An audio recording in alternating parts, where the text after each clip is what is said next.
Drink it in, man. Deep left side carry on. Picks on the block. At the 5, at the 2, at the 1 to the end zone. Touchdown, Detroit Lions.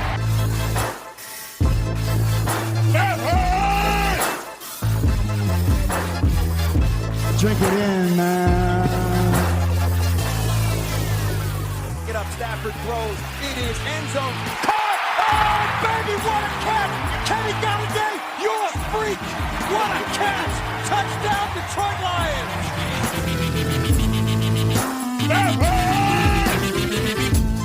Cornbread! I love the Lions! Say it with me! I love the Lions! Drink it in, man. Detroit Koolaid. Detroit Koolaid drinkers. What is going on, everybody? It's a good day. It's a great day for the Detroit Lions and everybody that drinks that Honolulu blue flavored Kool-Aid. You know how we do here on the show. Drink it in, man. It is Friday. It is the day after round 1 of the 2021 NFL Draft. And I'm coming to you this morning excited to talk Lions football because with the number 7 pick, the Detroit Lions selected Penei Sewell, offensive tackle from Oregon. I've got lots of thoughts on him, how everything shook out. We'll talk about round 1, do a little bit of review, but then we'll get into a day that's coming up, rounds 2 and 3. So many good players left on the board. Targets for the Lions. We'll talk about Brad Holmes almost suplexing Rod Wood after the pick was made, going nuts in the war room. You got to love the energy those guys brought. There's just so much to get into today, so much Detroit Kool-Aid to drink. So, like I said, thank you guys so much for listening. You can find me on Twitter at Derek Okrie, DerekOkrie. Hit that subscribe button on the show. Give me a follow. And like I said, love talking football, fantasy football, everything like that. So let's not waste any time. As I always say here on the show, let's get right into it. Let's talk some football. So, like, the way the top shook out, like, I was rooting so hard for Mac Jones because I hate Mac Jones. I wanted him so bad to go to number 3. So when Trey Lance went, I was, like, happy because I had identified Trey Lance early in the game as a ball player. I tried to tell Benny Blades on my other show, Believe in Lions, that's spelled B-L-E-A-V in Lions, that Trey Lance is a ball player, man. You don't have to look too hard once you see this kid, that he can throw, he can run, he looks the part, he's smart, he's run a pro, all that stuff. So I wasn't surprised by the pick at 3, except for all the experts, quote unquote, were saying that it was definitely going to be Mac Jones. So, you know, that threw me for a little bit of a loop. 4, they did go with Kyle Pitts, the Atlanta Falcons, so I wasn't sure if that was going to be the pick. You know, I thought they might go another way or trade out. They didn't. Really, when number 5 came and Jamar Chase went, that's when I started really feeling good because obviously that was a big swing pick as well. And then pick 6 came, and Lions fans, I just want you to know that, like, if they don't pick Jalen Waddle there and they pick Penei Sewell, that's setting up to be my worst case scenario. So, like, that was the big pick of the day for the Detroit Lions. When the Dolphins went with Jalen Waddle, the receiver I didn't want, you know, he's got speed, but he's tiny and just like, he's just not a number 1. He's not a guy for the Lions that they need right now. Is Jalen Waddle going to be probably a decent player, good player with the Dolphins? Yeah, but that was such a relief when they made that pick on so many levels. And no wonder the Lions were so fired up because the number 2 player on my board, basically the number 2 player on many people's boards, a 20-year-old, 6'5", 330-pound monster is available at pick 7. I mean, it's just so perfect, and it's so perfect for these reasons because the Lions, you know, have tried to make the O-line an area of strength the last few years and did some okay things. I know nobody wants to give credit, you know, to the former regime because they frustrated us so much. They found a couple of players there, Decker and Ragnow. They swung and missed on Ricky Wagner as well as some other interior type players as well as some free agents looking at you, Hal Vaitai. But they also got Jonah Jackson last year, where it's like, got three guys that are already pretty good to decent, if not above average, the quality football players. And then you add to that strength by giving yourselves a young player that can play the left side. He's open and willing to play the right side. Just got, just great abilities. He won't be 21 years old till October, I believe. I mean, drink it in, everybody. Just pour yourself a glass of Penei Sewell at pick number 7. Drink it in, man. Like I said, he's a young player. He's what I wanted, which was a bigger body, a foundation piece, a guy that you can build around for years to come, and that's exactly what they got. So with one pick going a different way, it could have felt very bad, where they're sitting there basically looking at a receiver or having to, consider Micah Parsons at that point. And Penei Sewell is just such a better pick on so many levels. And here's some things I saw after the fact. Obviously, I knew about this guy. I'd watched him. He was highly rated. Excuse me. But when you go watch his post-draft interview, this guy, Penei Sewell, has personality. He has a mentality. This guy's got energy. This guy loves the game of football. These are the type of things that we don't always see, fans, people that are trying to dive into the draft. We don't get these one-on-one interviews usually till after the game, or you might, watch something online, or you may track something down, but these guys are having one-on-ones with these guys, and I'm sure Penei Sewell jumped off the page as a great kid, good family, loves the game, tough mentality, monster on the field, willing to do whatever he needs to do for the team. And yeah, is there a little bit probably of, hey, he's 19, 20 years old, a little bit of immaturity there. I think I saw an interview where he's like, he loves Pizza Hut and he's just grubbing down. I mean, the guy's a big old lineman. He's 325 plus pounds. I mean, not a big deal. He also, even if he goes out and has fun and kind of isn't the prototypical, yes sir, no sir, all that, that's a good thing, I think, because the Lions, all linemen are just so nondiscreet or so just under the radar. It's like, as long as you can play ball, there's no reason that you can't both have personality or be, an engaging person as well. So between him and Jonah Jackson, I think we have two of those. And then between Decker and Ragnow, you have more of the quiet types, more of the just, hey, show up and get our work done. So it's a tremendous mix in that room. And one thing I went and did too is I looked back at Penei Sewell's tapes, highlights, his YouTube, whatever you want to call it. And it's like, it just reminded me why I had this guy so high and why I'm so excited, so fired up that the Detroit Lions got this guy. Because on the tape, Penei Sewell, I mean, are there times where his blocks are like he gets the job done, but it doesn't look perfect or technical?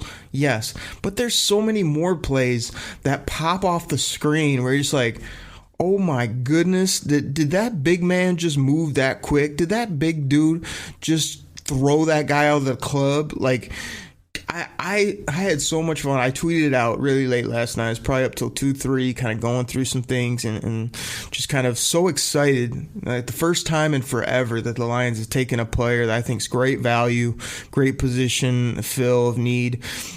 Great football player, ones that fans, everybody can get behind. Like it's very exciting. But when I threw his tape back on, I just jumped out of my chair again, basically, because if you go watch him, watch these plays where he just swims the defender and he gets out to the second level so quick.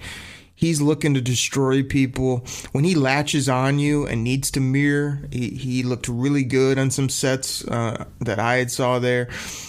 So, I mean, I think he can play wherever they need him. I think he can play pass, but I also think getting this guy out to the second level and out on screens is going to be so dynamic and so ridiculous to watch, the way that he can move his feet, the type of ability he has out in space is going to be incredible. So DeAndre Swift, I mean, what a great gift for him. Jared Goff, I mean, this gives you a really fortified offensive line.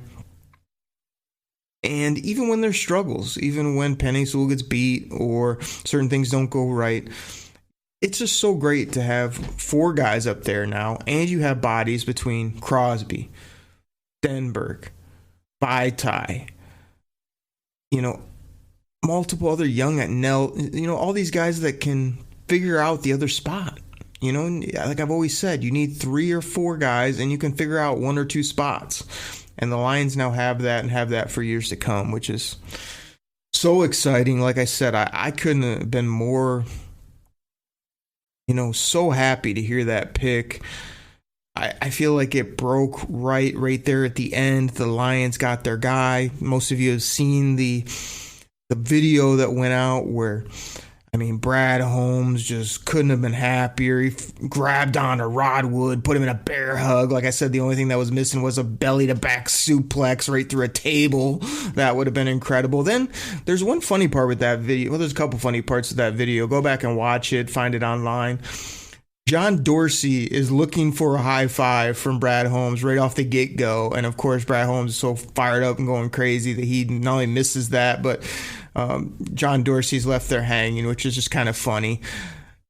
Then, after Brad Holmes just wrestles, Rod Wood, because he was the first guy to grab, Brad Holmes finds Chris Spielman standing back there. And Chris Spielman looked...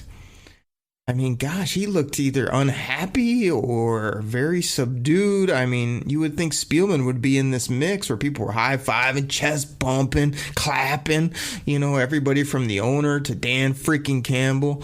Yeah, Dan Campbell, right? You think he's going to like Penei Sewell? I'm pretty sure he's going to fit Dan Campbell's mentality. We're going to bite a kneecap off. We're going to smile at you. We're going to take your other kneecap. We're going to smile at you. And when we do, we're going to take another hunk out of you. We're going to be the last one standing. All right? That's going to be the mentality. Exactly, Dan Campbell. And now you got Penei Sewell, another beast that can help you take out some kneecaps. So it was very weird to see Chris Spielman not only not be excited, but then get thrown around by Brad Holmes and just sort of still stand there. He didn't really get excited with anybody. Maybe he's happy. Maybe it's, I heard some people, I thought it was a bad take actually by Matt Derry on Locked On Lions, which I love that show. Matt Derry's a great dude, but he was kind of like, come on now, you can't be, wrestling people and going nuts. And it's like, really? Because that was one of my favorite parts, is to see a little emotion, see a little excitement. And we know that, Bob Quinn got all excited at certain times too.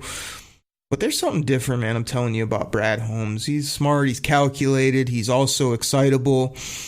He loves football, all this stuff. He's not just a shrewd NFL guy. I think he's genuine. I also think he knows what he's looking for, and he goes out and gets it. So the fact that he was, so excited and such a guy's guy, you know what I mean? When you make a great pick like that, get excited. Go ahead and give he was giving, other than the wrestling moves. Oh, and then the other funny part, speaking of wrestling moves, so after he throws Chris Spielman around, then he's beelining his way to Sheila Ford Hamp, and and John Dorsey corrals him at that point, and Holmes in his excitement gives him like a hug / wrestling hold as well, but then kind of just discards him to the side so he can get to the owner and give her a hug and be fired up about that. So it's a great video. I think Ray Agnew too came over and gave John Dorsey some great love and a really cool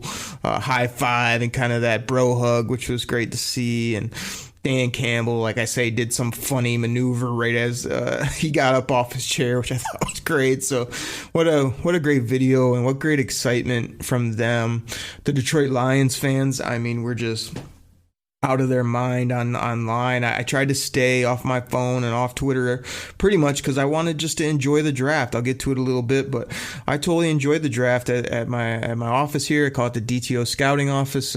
Never been better. I had all my boards up where there's players, overall, by round. I had all the teams up. I was making the trades. I had my computer. I probably got 3-4 computers up here too that I got different things on that I'm working. So I just wanted to immerse myself and really enjoy it. Sometimes I get into talking to friends or kind of, jumping online and Twitter too much. And it's kind of like I did jump on. I put my pick in of Penei Sewell before they made it, as well as a few things here or there, but for the most part, I just really enjoyed the draft and worked my boards and had fun here, doing what I love to do. So that was great as well. But, what a pick. What a exciting time for the Detroit Lions, this new regime, and Lions fans, that most of the time have names like this that we're looking for, and the team, for whatever reason, goes a different direction. They try to be smartest guy in the room. They take some guy that's, farther down the list. They fill needs, or they take weapons. It's like, no, they took the best player of value. Again, 2 on my board. You got him at 7. Big foundation piece rather than a receiver, which I'll get to here in a minute. There's tons of receivers, tons of great players out there still, as there always are in the NFL draft. So you play the board, you let it fall to you. So everybody that's listening to this, again, grab a glass, fill it to the very top of Honolulu Blue flavored Kool-Aid, would you please? Drink it in, man. Woo! Cornbread! Drink it in, eat some cornbread, get excited. It's a great day. This is a really great day, and it was a great first round, and I think the best is yet to come. I'm going to go ahead and take a break, get my great sponsors in here, realitysportsonline.com. I know they're new to the show. We've got a little promo about I Believe in Lions, other sponsors here and there, and like I say, I just wanted to jump on and talk football here early this morning, get this thing rolling. So when we come back, we'll talk about who's left, what else I saw in round 1, and do all that here for all you Detroit Kool-Aid drinkers. I thank you so much for listening to the show. Be right back. Detroit Kool-Aid drinkers, I am fired up. I am excited to tell you about one of our new great sponsors. Now, by now, most of you have probably heard of Reality Sports Online, the powerful fantasy sports platform where owners get to build and manage their fantasy team like a real NFL general manager. But the question is, have you tried it? It's time to go see what the buzz in the Dynasty fantasy community is all about. Free agency, multi-year contracts, rookie drafts, multi-team trades, franchise tags, contract extensions, first-round rookie options, and so much more. Think it sounds complicated? It's not. The best thing about Reality Sports Online Fantasy Front Office is that it doesn't take any more time than a standard league. It just requires more strategy. Do you think you're among the fantasy elite? Well, this is the platform to test your mettle. Still not sure? You can test your general manager skills for free in a mock free agency auction. So here's what I need all you guys to do. Head over to Reality Sports Online. You'll hear me talk about it on the show and call it RSO.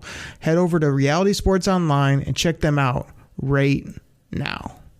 Everybody, I want to take a quick pause and tell you about my other Lions podcast. Now, on this show, I serve up that Detroit Kool-Aid on Wednesdays and Fridays. But on my other podcast, that drops on Thursday mornings. That's called Believe, and that's spelled B-L-E-A-V in Lions, Believe in Lions with myself, and Lions legendary safety, Benny Blades. That's right, me and Benny Blades chop it up talking football. He's hilarious. He makes me laugh. We get in a bunch of arguments, and, he talks about the U all the time. It's all about the U. It's all about the U. But Benny also talks about the Detroit Lions. He was a great player on the field. He has great stories. Love his football knowledge across the board. We have a bunch of fun. So everybody hit that subscribe button. Find it on your favorite podcast platform. Again, that's Believe in Lions, myself and Benny Blades on the Believe Podcasting Network. Check it out. We thank you so much for the support. What's going on, everybody? Thank you so much for listening to the show. Thank you so much for listening to the sponsors. Please go hit that subscribe button. You can also find my other podcast. Don't forget, you heard about it with Benny Blades, When I Can Track Him Down, which has been a little hard recently. The guy's a busy man. He's all over the map. But I'm hoping that I can find him and talk some football, because me and him have a lot of fun, argue, laugh it up. That's Believe in Lions. It's spelled BLEAV in Lions on the Believe Podcasting Network, as well as, like I say, reach out to me on Twitter. Give me a follow, talk some football. If you're in fantasy football, you need some advice, you want to talk about that, definitely do that. Definitely go check out Reality Sports Online as well. Just love that platform, and all the different leagues I have there, just tremendous and just a great time. So let's go ahead and talk about kind of my round one review. I mean, I'm not going to hit on a ton of these picks and go into them because we're here to talk Lions, but I'll just scroll through. I felt like, J.C. Horn, good football player, tough guy, but it was kind of a reach there at 8, I felt. The Denver Broncos just always take corners, so they took another one in Patrick Surtain that, was a little surprising based on the QBs that were still there, but they did what they did. Justin Fields at number 11 with Chicago trading up from 20. I mean, I really hate to say it. I really do, because I'm not a Bears guy. I always, when I have Joey on my show, Joey Christopoulos from the Believe Podcasting Network, I got to give him crap about Chicago Bears. But that's aggressive move. I kind of like what they gave up to get what they got. And that's what they needed, was a QB. So I don't know what Justin Fields will be in the National Football League, but I know that at this point, based on where that team was and what they gave up and the player they got at the point they got him, I thought that was a great move, a great pickup. Micah Parsons to the Dallas Cowboys. I mean, that's a straight up Dallas Cowboy move where, best player on the board, big name, big mentality, athlete. I mean, as long as he's good off the field, he's going to be a beast in Dallas. He was really excited to go there as well. Let's see what else we got here. I like what the Jets did, getting a quarterback and then getting Vera Tucker to either play interior or a tackle spot. I thought that was a good move. McCorkle Jones going to the New England Patriots. One reason I don't like that is I felt like I was kind of excited to see what Cam could do in year 2. But I mean, I would think they either move him along or he's out there for a bit, and the minute he stumbles a little bit, they'll put in Mac Jones. But I'm just not a Mac Jones guy whatsoever. Now, I think he whispered to the commissioner, "This is where I want to go all along." So again, he's got that personality as well as just a certain confidence to just be, can you do it at the next level? And I mean, he fell in a great spot. There's no doubt about it. Alex Leatherwood by the Las Vegas Raiders. I mean, I'm not even going to say it like I normally would, because Mike Mayock, I mean, come on, man. I love Alex Leatherwood's mentality. He had great interviews, captain, big body, great. But, I mean, it doesn't matter how much you love a guy. You don't take him at 17, because you probably could have got him in the second or third round, depending on where he goes. So, that was just a reach. That was just I love this guy, so I'm going to take him rather than play the board. I mean, Mike Mayock, you got to be better than that, man. You really do. I don't even care if he ends up being a great player. It's you pretty much probably would have loved to get that great player in the second round, right? So, and there's lots of other people on the board if you do miss out. So I thought that was a bad pick by them. Jamin Davis going all the way up at 19, that surprised me. Just how high he did end up going, even though I did love the player, love the tape, tried to tell Benny Blades about him. Darius Toney to the Giants. I mean, Giants, what are you doing? Listen to this. I mean, if this offense blows up, then I'll eat my words, and I hope that they do well in certain areas, I don't know, Saquon, Barkley. But they got Barkley, Ingram, Kenny Galladay, John Ross, Shepard, Slayton. Who else did they add recently? I mean, it's just, and now you're adding Kadarius Toney. That just seems like an overuse of resources to offense, in my opinion. Yes, you have to get your quarterback some things, but are you serious? That just seemed crazy. Caleb Farley, if he's healthy, is a really nice value pick for Tennessee at 22. I mean, I think this guy's a top 10 talent in this draft. There's no question. It's just health concerns that dropped him way down. Christian Darrisaw of the Vikings, that's going to be a nice pick for them. And kind of just, you always hate to see the interdivision teams get what they're looking for. Najee Harris of the Pittsburgh Steelers was it was mocked a lot, but I wasn't sure they were going to go running back. He does seem like a great fit there, though. He can catch the football. He can run. Really good mentality. I love the fact that I nailed the Jags going with ETN. So, Trevor Lawrence, ETN, start off their draft. That's big-time firepower right there. Even though I don't love, running backs, that high to some degree, it's like, what a perfect match. There were a lot of good matches in this first round between Devontae Smith and his old quarterback, Jalen Waddle and Tua, those two, from Clemson, things I really liked. The Baltimore Ravens, did what they did what they do. They got Bateman and Oweh, two just Baltimore type players. I mean, that was tremendous, I thought, from them. I didn't expect anything less. Peyton Turner was another reach, in my opinion, taken by the Saints at 28. Saints, Raiders, these are teams that they just fall in love. Sometimes Seattle does this too when they actually have a draft pick, which I think they have 2 or 3 this year. Or they just fall in love with people, and you could take him a round, half a round, 2 rounds later, and they're just like, nope, that's our guy. So, okay. So you got Peyton Turner. Congratulations. Eric Stokes to the Packers made me laugh just because it's another, they take it so many DBs and so many defensive players. I mean, it couldn't have been better draft day, and then to hear Aaron Rodgers whining and bitching and complaining and the smug, arrogant what that he is, just it was just great to see that all day. And then they go take a defender just to even make him more upset. So we'll see. Hopefully they send him out of the division and the conference. I never have to see the guy ever again. That would be tremendous. Let's see. And that just ended with Rousseau. I already talked about Oweh, and then Tampa Bay just was tired of waiting around. They just turned in Joe Tryon right away. And like I said, I really can't believe some of the names that are on the board here heading into round 2. So take a look at it. Let me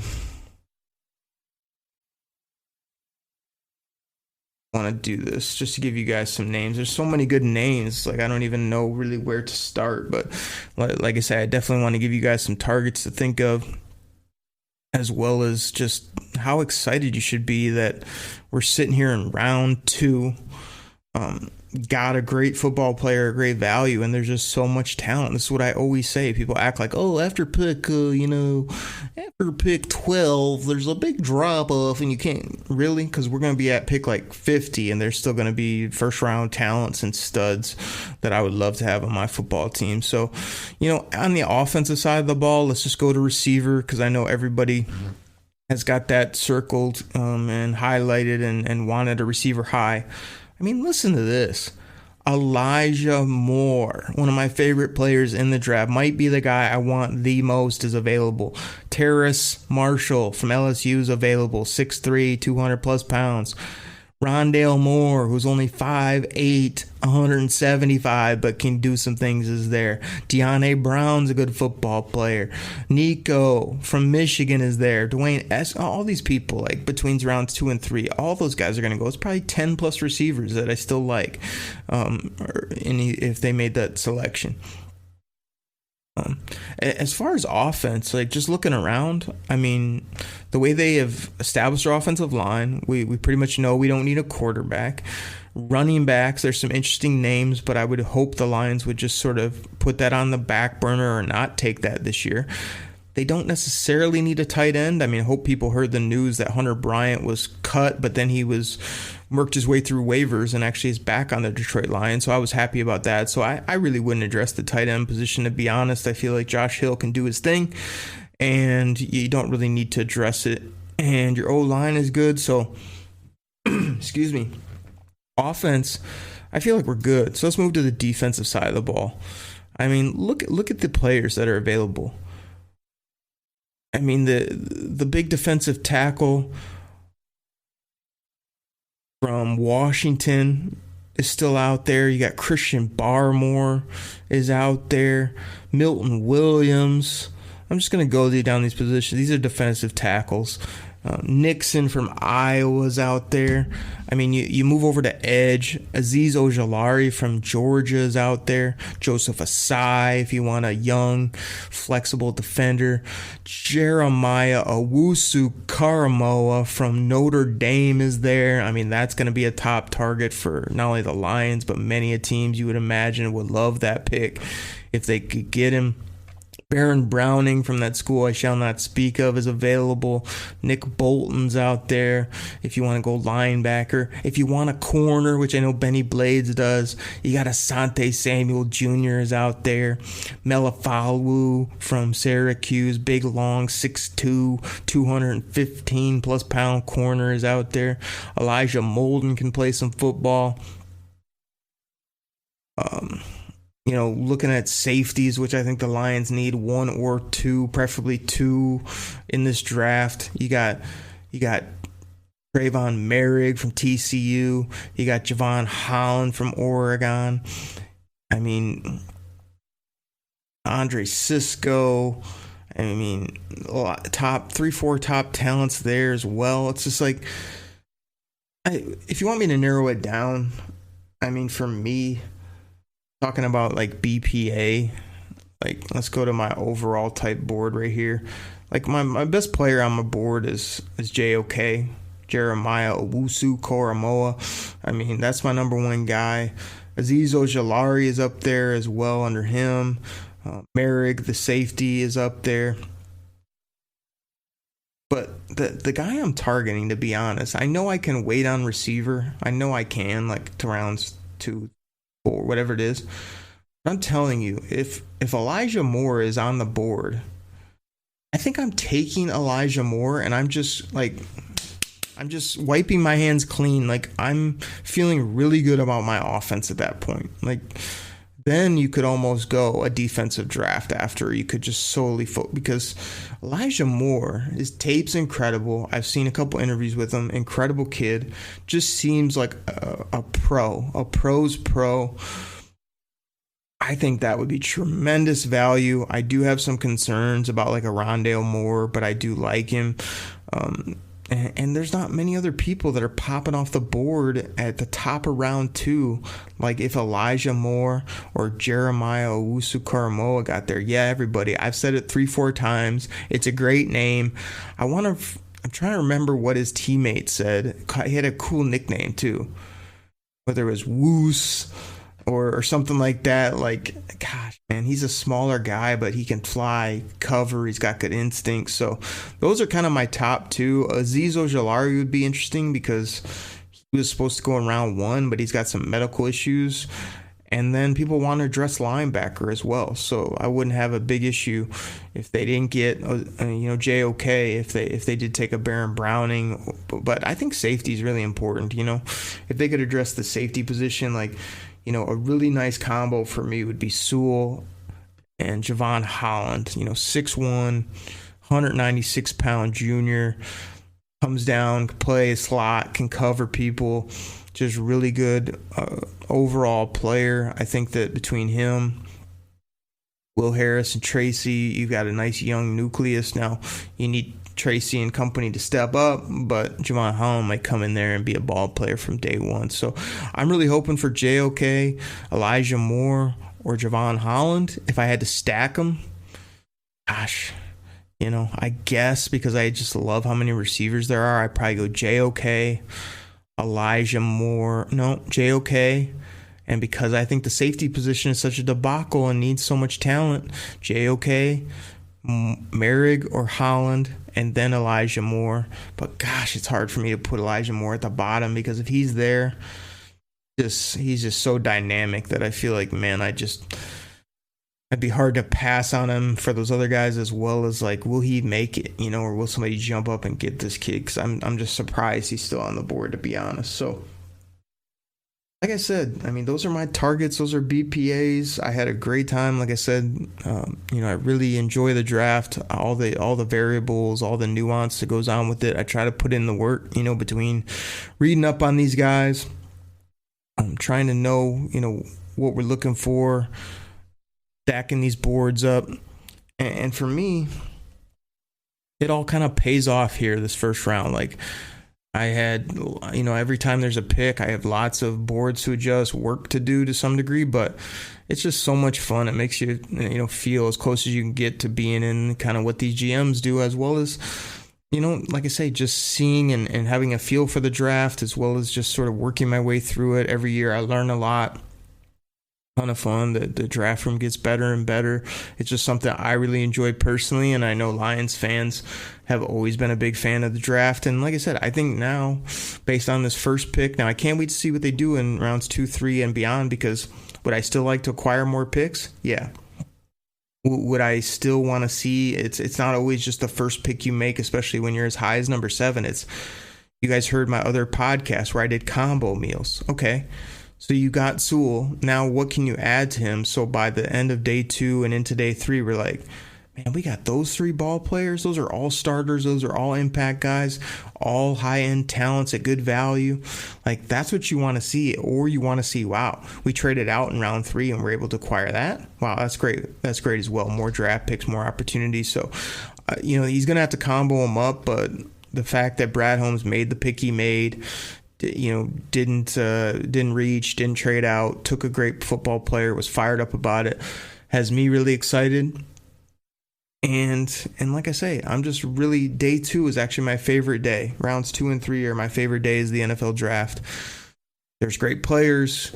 You get more picks, more trades. It's really the sweet spot of the NFL draft, in my opinion. So I just want to end the show with this. Lions fans, I know every year usually, and this year will be no different. You'll have some hater. Oh, he was my number 2 tackle. Oh, they should have traded. Oh, they shouldn't have. It's like, everybody, just be happy. Just be fired up. Drink that Detroit Koolaid, everybody. Drink it in, man. This is a new regime. You got a new quarterback. You got a new style of offense. You've got a running back we can believe in. You've got young players on defense that might take a leap forward, or you'll get rid of them and replace them with other players that hopefully will be top-end talent. This is a great time to be a Lions fan. Exciting. It's different. It feels different. It feels like they're turning a corner in regards to reshaping a team, getting good quality players that we all have heard of, watched, love, as well as building the team the right way. Drink it in, man. I mean, Brad Holmes, Dan Campbell seem to be so Dan Campbell wins football games in Detroit. He is going to be a legend in this town. Mark my words, everybody. Drink it in, man. So I hope all you guys enjoyed the first round as much as I did. We got the player we wanted. We got great value with that player. That player is 20 years old, so he can be here for 10 plus years. He's going to grow. He's going to mature. He's going to get better at his craft. He can play multiple spots. All the things you look for with a top selection is what the Detroit Lions got. And there are so many players on the board for these next 2 rounds that they can add to. And people are just chiming for receivers. We can get receivers either in this day or in day 3. People want linebackers. There are plenty. There's probably 7 linebackers I wouldn't mind on the Detroit Lions right off the top of my head that we can get in these next couple rounds or maybe later. There's edge players. There's offensive skill guys that we could add if that's the way they want to go and beef that up. So you really can't go wrong. And instead of worrying about what might have, what you could, should, just be happy. Just shut your trap and enjoy. This was a good pick. This is a good day for the Detroit Lions as a franchise. They seem to be turning the corner and going in that right direction. And will it take a bit of time? Possibly. Could the Lions nail this draft and maybe make a few other moves and be a lot more competitive in a weaker division than a lot of us think? Yes, I think so. So, everybody, take a sip for me. Drink it in, man. Drink that Detroit Kool-Aid. I hope you enjoyed it. I want to get you some content this morning, and I can't wait for this draft to continue. So I'll be back talking all about it. Serve up that Kool-Aid to your friends and family. Drink it up yourself, and we'll be back talking more Lions as this draft continues. So everybody, thank you so much. Enjoy the draft. I'll talk to you soon. Everybody take care. I'm out. Pack the bag, start the plane. This game is over. It is over. What a comeback by the Lions. Drink it in.